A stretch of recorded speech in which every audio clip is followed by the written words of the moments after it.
Rubber की आत्मकथा। गौतम चित्र बना रहा था। कभी कुछ बनाता, कभी मिटाता।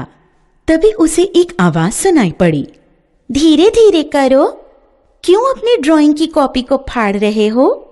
इतना रगड़ने से मुझे भी तो दर्द हो रहा है।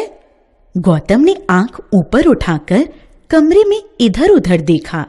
कमरे में तो कोई नहीं था, पर बोला कौन? कोई ठहाका मारकर हंसा। हंसी की आवाज से गौतम चौंक गया। इधर उधर क्या देख रहे हो? मैं तो तुम्हारे हाथ में ही हूँ। गौतम के हाथ में रबर थी। उसने जल्दी से रबर मेज पर रख दी। यह रबर उसके मित्र ने उसे जन्मदिन पर दिया था। वह रबर मानव की आकृति की ही बनी थी, बहुत सुंदर। गौतम को यह उपहार सबसे अच्छा लगा था।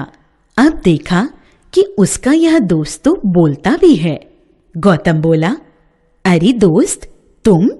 हाँ, मैं तुम्हारा दोस्त हूँ, रबर ने कहा। फिर वह गौतम को अपने बारे में बताने लगा। मैं तुम्हारे बड़े काम की चीज हूँ। किसी शब्द को अशुद्ध लिख दिया तो मुझसे मिटाकर शुद्ध कर लो। चित्र की आकृति ठीक नहीं बनी तो मुझे प्रयोग में लाओ, मिटाओ और नया बना लो।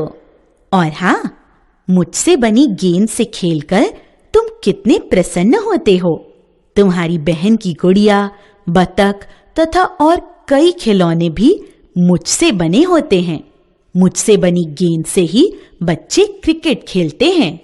मुझसे बनी फुटबॉल और बास्केटबॉल में हवा भरकर लड़के उनसे खेलने का आनंद लेते हैं। बारिश के दिनों में मुझसे ही बने जूते चप्पल पहनकर सब बाहर जाते हैं और बरसाती पहनकर वर्षा से बचते हैं। तुमने देखा होगा कि डॉक्टर ऑपरेशन करते हुए या बड़े जख्मों पर पट्टी करते हुए मुझसे बने दस्ताने पहनते हैं। मैं उनके हाथों को सुरक्षित रखता हूँ। बिजली का काम करने वाले भी मुझसे बने दस्ताने पहनकर काम करते हैं। इनसे उन्हें बिजली का झटका नहीं लगता। साइकिल, स्कूटर, कार, बस, ट्रक, सबके पहिए के टायर और ट्यूब मुझसे ही बनते हैं। मुझसे बनी ट्यूब में हवा भर दो तो वह निकलती नहीं। तुमने देखा होगा कि हवा भरी ट्यूब को कमर में बांधकर लोग तैरना भी सीखते हैं। अब तो तुम जान ही गए होगे कि मैं कितने काम का हूं। गौतम बुदबुदाया, हाँ दोस्त, पर तुम आते कहां से हो?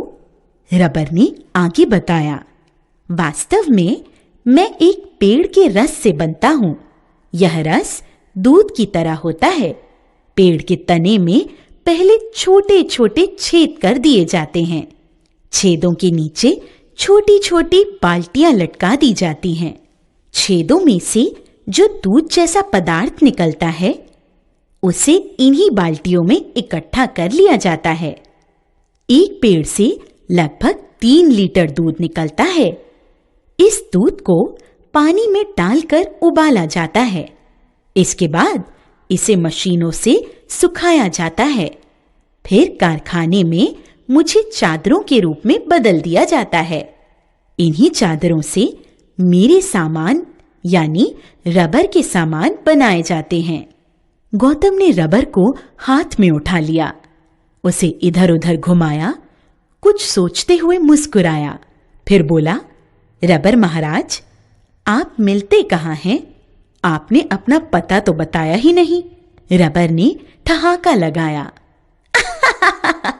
मेरे पेड़ अधिकतर दक्षिण भारत, असम और त्रिपुरा राज्यों में पाए जाते हैं।